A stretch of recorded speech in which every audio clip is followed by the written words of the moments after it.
Hey, everyone. Welcome to Branded, the podcast that takes you behind the scenes and beyond the brand to give you the clarity and confidence to challenge the status quo and show the fuck up in your own life.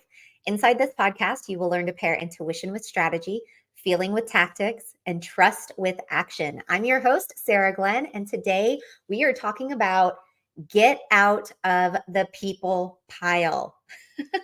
So I'm wrapping up 2023 right now with this podcast episode. The next one that you hear from me will be in 2024, and it's really exciting. Okay, a couple weeks ago, I shared with you some John Maxwell quotes and takeaways from an event that I attended in September. The episode was like really going so fantastically that I was like, you know what? Instead of making this an hour-long episode, let me break it up and bring you guys another episode with more takeaways from John Maxwell himself and just from the event and like how these kinds of concepts resonated with me and where I stopped in my notes. You guys can see I've taken some additional notes here, but I've got a couple pages of just fire that John Maxwell just brought to the room. And I swear, I mean, no wonder he's an author because every fucking thing he said was like, whoa, that's so good. That's so good. So if you're not familiar with John Maxwell, look him up. He's written like a shit ton of books, and he's essentially the benchmark when it comes to like leadership and mentorship for entrepreneurs. So we talked a lot about mentorship and leadership in the last podcast episode. If you want to go back a few, you'll be able to find that. And it is called, what did I title that one? The dream is free, but the journey is not. That's the episode you might want to go back to in order to kind of catch yourself up on the conversation. But right now we're talking about get out of the people pile. Yo, when he said this, I was like, oh my God, that's so fucking true. And I've actually used this concept over the last couple months since hearing it. I've used this concept in a variety of ways when doing other interviews with people, right? Like they've interviewed me or vice versa. And this concept of get out of the people pile, it really is about stop playing Where's Waldo when it comes to your business and being found online, right? Social media is fucking noisy. There are a lot of people out there, a lot of people, right? Do you want to contribute to the noise? Do you want to stand out from the crowd? Do you want to get out of the motherfucking people pile? Because when you're at the bottom of that people pile and you're like, ugh, trying to come up for air, that is not a sustainable way to live your life, to run your business. And I'm not saying you have to be super extreme, right? Talking about religion or politics or any of the things in order to be heard. I don't talk about either of those things. I do say fuck a lot though, but that's just me. If you like know me in real life, I say it like frequently. And it's just sort of one of those things that it helps me express myself. So I say it. But that's not the only thing that's getting me out of the people pile. What really is getting me out of the people pile is the fact that I'm showing up and that I'm willing to have conversations like this with you guys, that I'm willing to turn around and share knowledge as I learn it instead of deciding to self-sabotage myself with perfectionism. Sorry if that one stung a little bit. I used to self-sabotage so frequently with perfectionism and with procrastination. Like I would do that shit every single day. Oh, well, it's not really right yet, so I'm not going to do the thing yet. Well, that's living at the bottom of the people pile.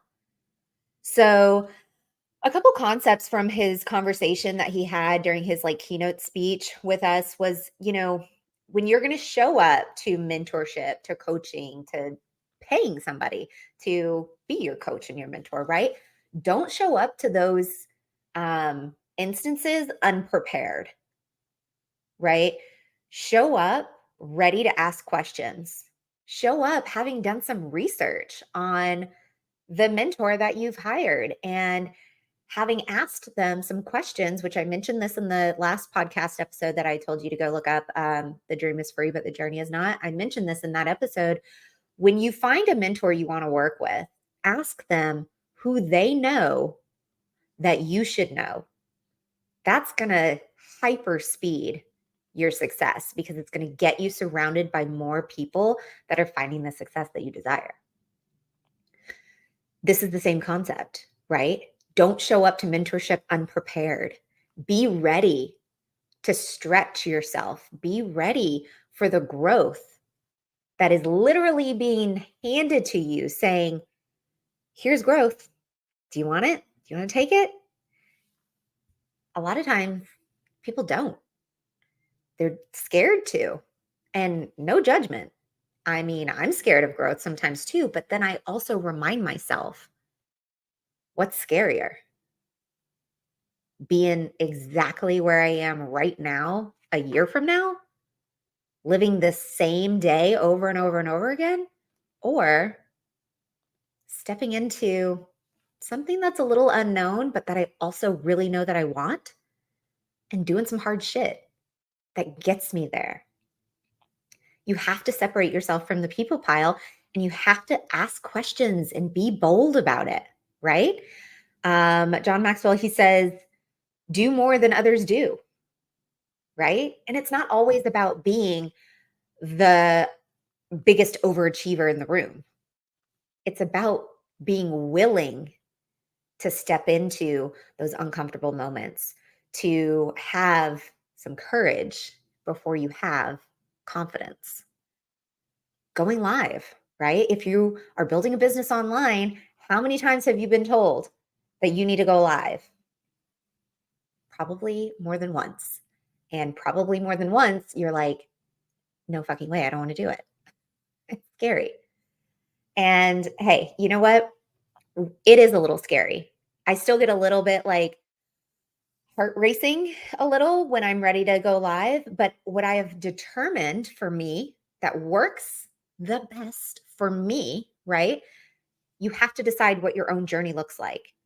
So when you're brand spanking new and you're just throwing spaghetti at the wall, it's not always going to be pretty.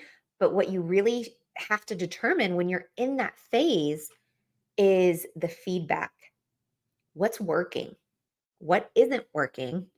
What's separating me from the people pile, right? Where am I getting the engagement? Is what I'm doing leading to conversations or even sales, right? What is working and what isn't working? And then reverse engineer what you're doing. So I'll give you an example. Actually going live, like fully live, is not something I actually do. I utilize a platform called StreamYard. It allows me to pre-record every piece of content that I share with you guys, podcast recordings, weekly trainings, coaching sessions, like anything that I choose to do, I can pre-record. I can have people here with me if it's an interview. Obviously, you just invite somebody into the studio. You can have multiple people here. But I know that that works best for me because that's just how I operate. And that doesn't work great for other people. Other people need the actual engagement in order to feel connected to the message. I just don't need that. And I've understood that about myself. And I tried it both ways. And now I know that the way I do it right now is what's working for me. It's what's creating conversations. It's what's allowing me to stay plugged in to my content more so than if I was to go live. And that's what it is. And the algorithm, I mean, I'll whisper it.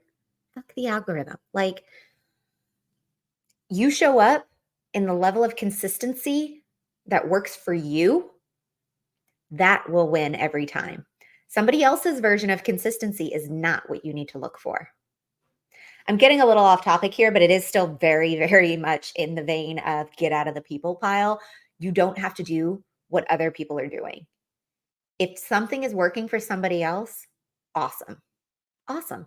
Use it as a template. Use it as a blueprint of, okay, let me see what they're doing. Let me see what's working for them. but don't replicate it 100% because it works for them. Are you them? No, you're not. So it's okay to create your own systems and strategies. And I'm a big fan of, look inward. What is going to work for you isn't necessarily what's going to work for somebody else, and vice versa. And that's how you get out of the people pile. Stop doing what everybody else is doing. Stop only paying attention to the trends. Do the work. Embrace the journey. Be actively part of the journey. That's what's going to separate you from the people pile. Let's see. He was like a little bit harsh with his quotes, John Maxwell. Harsh in the way where he was like not going to sugarcoat anything for you. And I appreciate that because I very much kind of speak the same way. I've been told by people before, actually, this is very off on a tangent, but if you know me, you'll get this. And those that don't know me that well, you're getting to know me right now. So I was actually told years ago, gosh, this was probably over a decade ago, if not more, but I was a bartender. And I had somebody tell me, they were like, your new nickname is Tai Chi.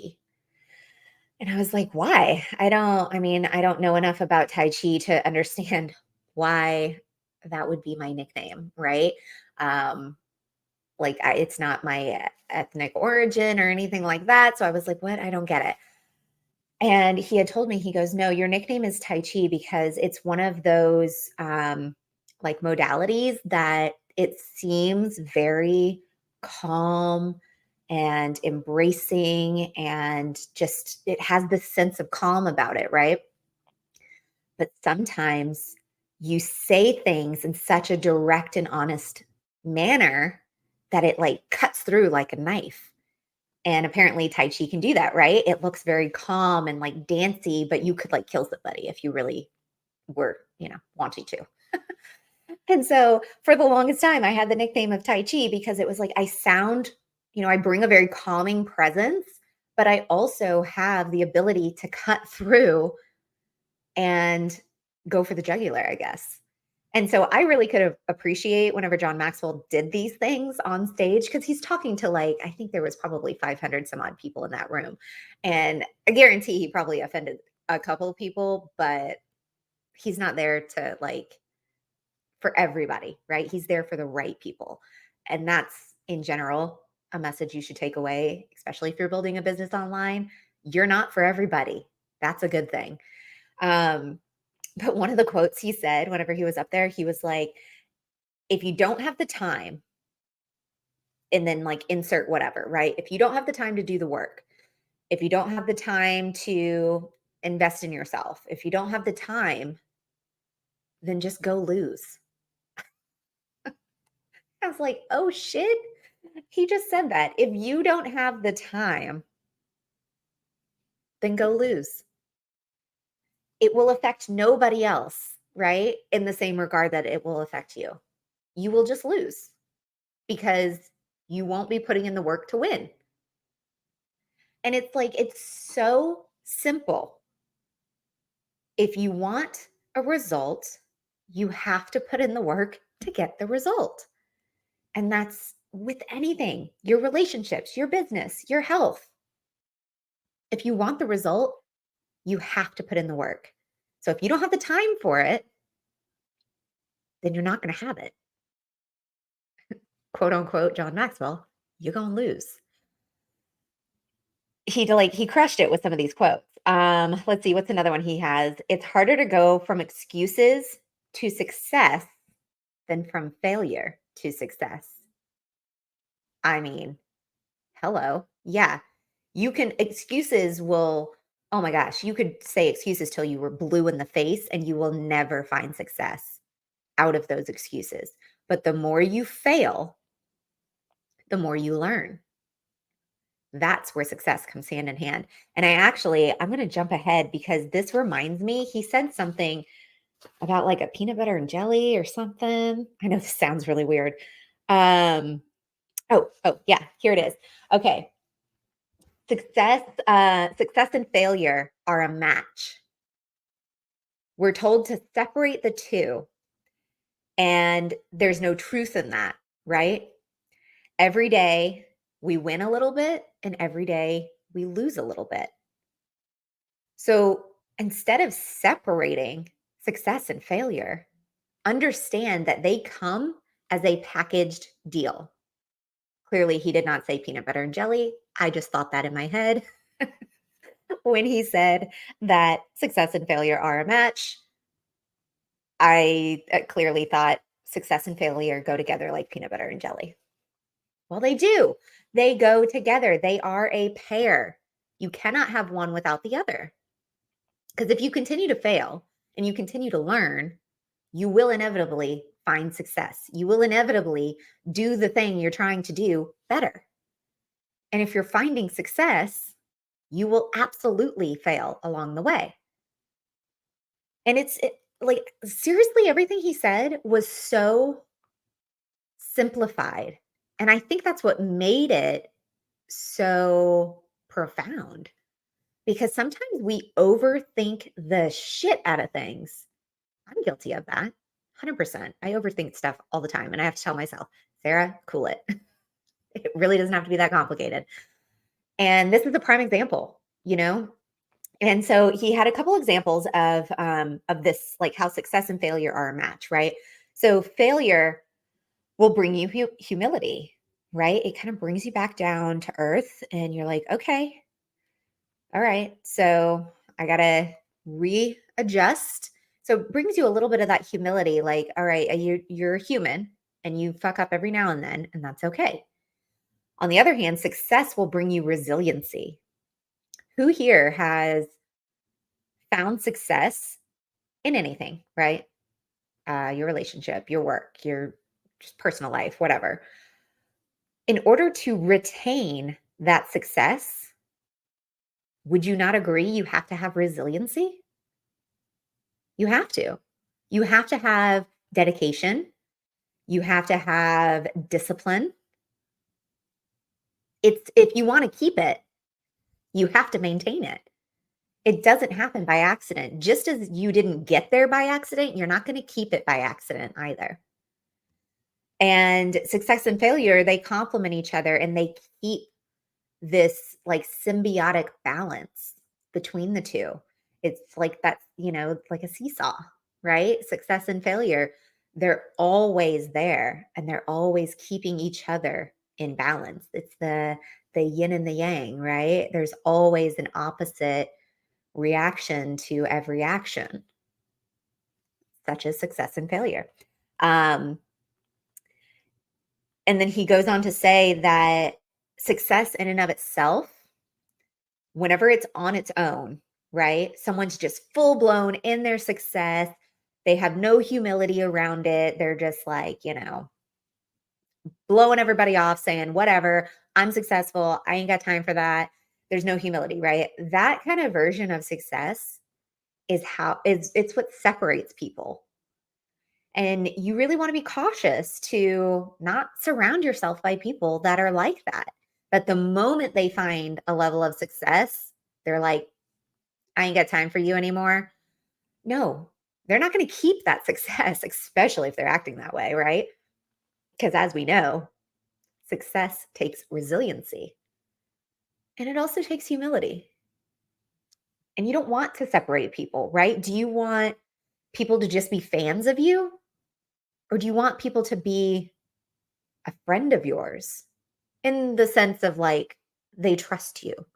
They can come to you when they have something they're trying to solve, something they want to succeed at. Do you want fans or friends? Like, I tell you what, fans, they can wreck your fucking day, but a friend, they can be there when you're having a bad day. So there's a big difference there on how to allow success and failure to happen simultaneously in your life.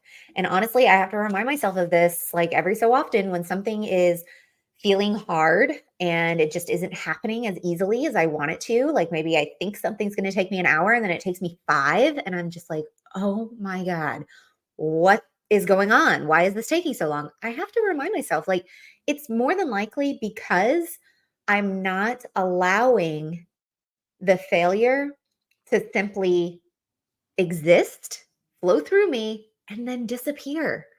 Instead, I'm hanging on to it. So usually in those moments, I get up, I go outside. Like, for example, before I was recording some stuff today, I've since recorded multiple podcast episodes and been interviewed for a business summit. But what did I have to do prior to doing that? I was in this weird, funky, stuck energy. I went outside. I put my feet in the sand. In the sand. Oh my God, I wish I lived by the beach. I put my feet in the grass. I closed my eyes. I let the sun hit my face. I stretched a little bit. And then right before I got onto my interview for the business summit, I put on some music and I was like dance partying it. I needed that different energy. And it's the same kind of thing when you're feeling stuck in that like sense of failure. It's supposed to be there. Feel it, let it exist, and then release it because it's part of the success journey. It's okay. All right. Let's dive into a couple more things before we wrap up because there's so much good stuff in here. Okay. Have you leveled off in your journey because you've stopped paying the price, as in putting in the work, the energy, or the effort? Ask yourself, have you leveled off? Have you plateaued because you've gotten complacent, right? Have you allowed your resiliency to die out? Because if the journey is feeling blah, right? Why? Are you not doing the work? Are you not participating in the journey anymore? Are you expecting the journey to just be on cruise control? Because it doesn't. There are absolutely parts of your business that can start to run more or less on their own, but you always have to be in your business doing the work if you expect to see the results. They don't happen by accident. Oh, this was a good one. Do you have uphill hopes but downhill habits? Again, cut through like a knife, right? Do you have uphill hopes but downhill habits? This is good, especially for like, I mean, honestly, it relates to anything, but with like weight loss or something.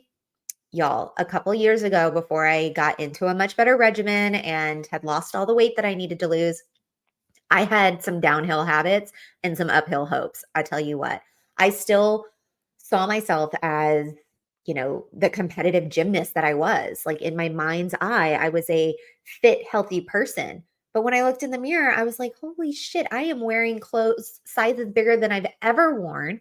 I feel terrible all the time. I'm in a terrible mood all the time. I'm getting terrible sleep. I'm like, so clearly these uphill hopes, like, what's happening? It was the downhill habits that were dragging me down. It was the fast food. It was the guilting myself. It was the procrastination on eating healthier. It was all of it. And those downhill habits, they will drag you down forever if you let them. You have to make intentional effort to match your habits to those uphill hopes that you have, right?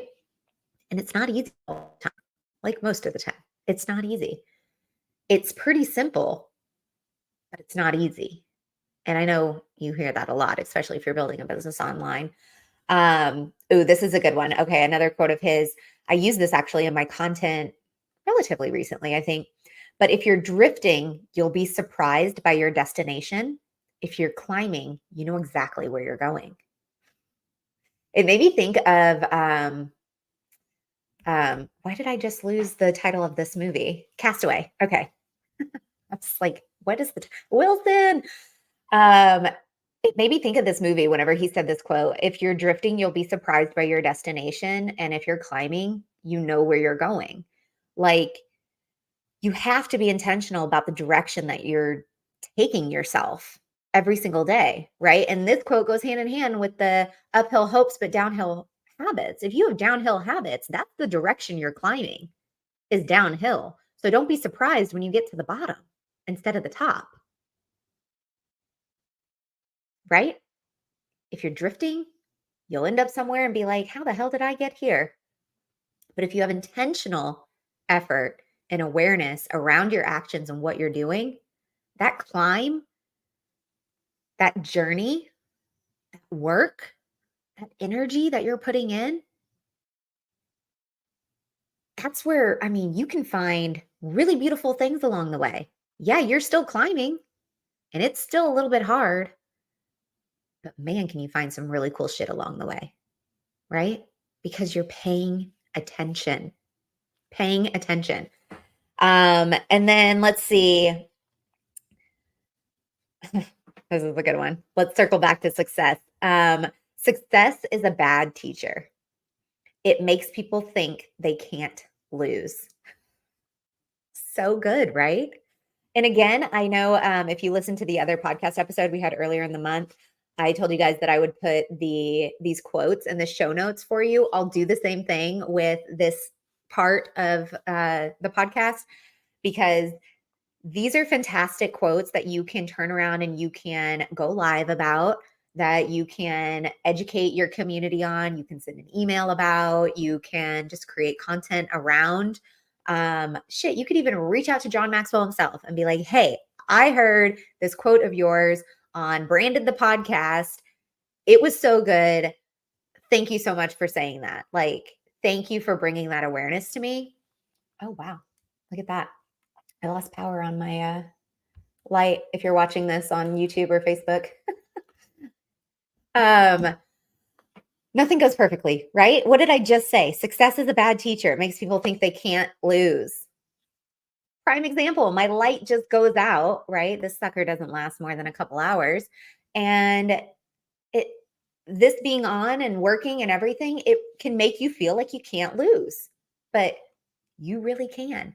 And how we mentioned earlier, success takes resiliency. So what am I going to do? I had a second light ready to go, because what happened? This happened before. Success takes resiliency. It means you have to pivot. It means you have to learn from these experiences, right? So, okay, these are such good quotes. And honestly, like, thanks to John Maxwell, thanks to Ray Higdon for having the event that John Maxwell was the keynote at. Like, I got so many fantastic takeaways from that event, and I'm sorry that it took me so long to share them with you, but honestly, life's been busy and I've just been rocking and rolling and doing the damn thing. And I decided, as we close out 2023, I really wanted to share some of these like little bouts of wisdom with you. And they're not from me, but I knew that you guys would resonate with this. And I will put all of these quotes in the show notes for you so you can copy and paste and utilize in your own content. And of course, always give credit where credit is due. And, just as I've done with this podcast. And as always, I just hope that you have a really fantastic day. I hope that you've had a really fantastic year. And just remember, like, nothing is going to happen by accident. It will take intentional effort from you. It will take awareness.